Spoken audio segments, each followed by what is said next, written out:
they're expecting you to make like 1,000,000% a month or something, and that's just not possible, obviously. Hey, it's Walter here, and you're at the Think Profit podcast, where we're going to help you develop a rock-solid trading confidence and avoid the potentially endless cycle of system switching. Right, Hugh? That's right. We're going to help you develop a wealth mindset, develop a trading strategy that fits your core personality, and help you overcome the obstacles that stop over 90% of traders. All right, Hugh, sounds good. You ready to go? Yeah, let's do this.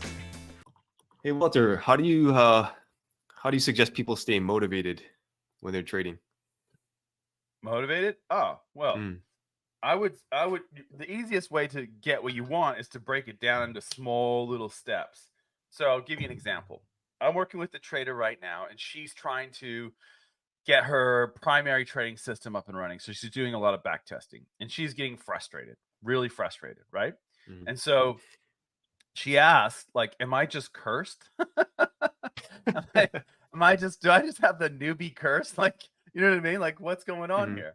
And so what I say is, look, you just need to focus on what you need to get done, right? So we'll give you an example. So she has this strategy, and she's back testing it, and she sends me these screenshots. She's like, what about this? What about that? And I thought this, and then I did that. And I'm like, look, what you need to do is, if this is a strategy you want to test, just test it. Just do it. Get 100 trades under your belt and send them to me, and we'll have a look at the data. Okay. Here's what we know about trading. There's only a couple of different areas where there's a screw up possible, right? One is that the trading system is a screw up and it's not profitable, right? And we can test that. We can test to make sure that you actually have an edge. So that's one thing. So if you send your data in after 100 back tested trades and it doesn't look so hot, we'll know that in the data, okay? And we can do tests to make sure that it's the signal, the entry signal, that's the reason for that. Okay. Thing number two, it could be you. It could be that the system's fine, it makes money, but you just don't execute it properly. Again, this is something that we can see, right? In fact, as you and I both do, we record how well we execute our trades and we take them, right? How well did I get in? How well did I get out? How well did I manage the trade? This is a key part of trading. So you will know when, and you can do this in back testing too. You can record, I gave myself about an A on the entry and a B- on the exit or whatever, right? So that's the other thing. And then the last bit is that if you're not seeing the results you really want to see, it could be that you're executing fine. It could be that your strategy is great, has a great edge. But you can tweak it by changing the exit, right? Or which often happens, right? People have a strategy, they like it, but it's just not giving them the results they really want. And so usually by tweaking the exit, you can really get it much better. But then after you've done that, the last thing is it's your risk rules. And there are a lot of risk rules out there other than, I'm going to risk 1 lot per trade, or I'm going to risk 1% per trade, or whatever. There's a lot of other stuff out there that's, I believe, much better for many traders and much more applicable for them to reach their goals. So that's what I say about that. What are your thoughts on that? Yeah, I think that's great. I totally agree. And on the other side of that, I think it's important to have like an outcome in mind. Like, what do you think the outcome of this trading thing will be? Like, what is your life going to look like?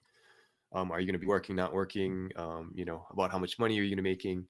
And just kind of feel that as if it already happened. And I think if you can get into that feeling a lot more, or you can believe that feeling is meant for you or whatever, then I think you will be willing to do what it takes to get to that feeling, because you basically already are that person or that type of trader or whatever. And that's what I would think. There's a lot of really, it's so interesting because what you were just saying, I've thought a lot about that, and there's a lot of interesting theories. Like, there'll be some people that say, if you want to achieve something, you got to tell everyone, and then you'll be embarrassed if you don't do it, so you'll try really hard to do it, right? And then there's the other school of thought where it's like, don't tell anyone. Just keep it to yourself and just work really hard and try to disprove the doubters or whatever. And I never really know, like I've actually gone back and forth. You know what I mean? Like, if you would have asked me that in 2000, I would have said, keep it to yourself. In fact, that's what I did. And I really strongly believed that you should keep it to yourself. And because it's almost like, how like this is the case with, especially with traders.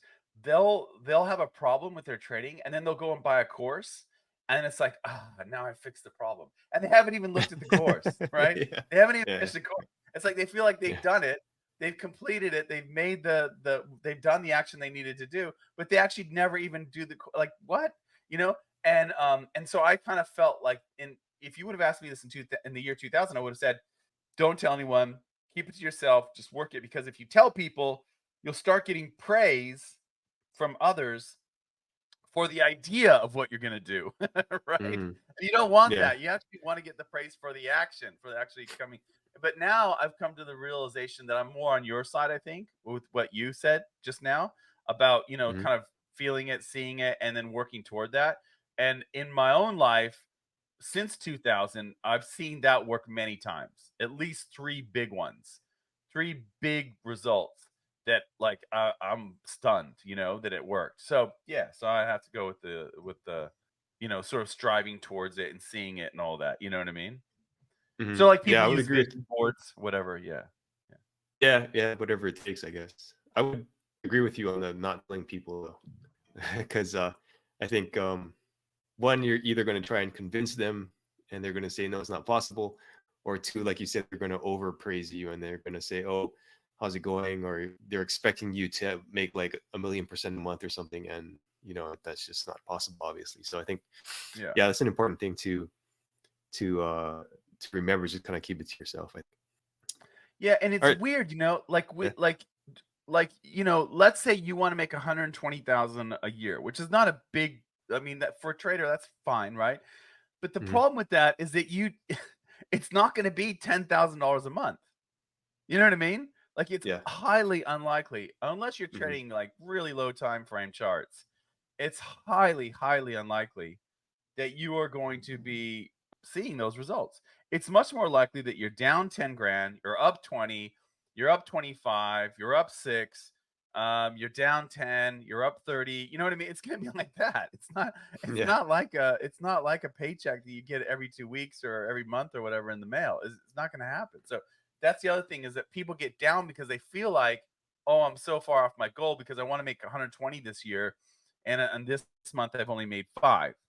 So Hmm. it's just, yeah, yeah, You ever notice tricky. people come to you with like a predetermined percentage that they think they should be making on a trading strategy? Like for me, it's Yeah, like 70 to 80% people come to me and say, oh, I want to yeah, make 70 or 80% a year. I'm like, well, okay, what do you got there? I mean, is it feasible with the strategy you have, or you got to take that into account, and how many strategies actually have that high of a win rate that would work for you? yeah, yeah. So it's a function of risk, and as you say, the drawdowns are more often a function of the multiple strategies, right? Hmm. So you get Yeah. away from the drawdowns by having more than one strategy, and you can achieve your goals. So it's a sliding scale with the risk, right? So as you increase the risk, it becomes more possible to achieve this, but it also becomes more likely that you will see drawdowns like this. So I mean, it all comes down really in the end to your tolerance for risk, because that's what we should base everything on. Most people will do exactly what you said, which is, I want to make X. How do I do that? Instead, what they should be Hmm. asking themselves is, I want to avoid this drawdown. How do I do that? Okay. Hmm. Because the Yeah. Yeah. drawdown is why you quit. Nobody ever quits trading for making too much money. The only time they quit trading is when they have the terrible drawdown, right? That's what. Hmm. So you have to get away from that. It's the avoiding of that that makes it work long term, right? Yeah. Hmm. Yeah, totally. All right, thanks, Walter. All information in this podcast is for educational and informational purposes only and is not trading or investment advice.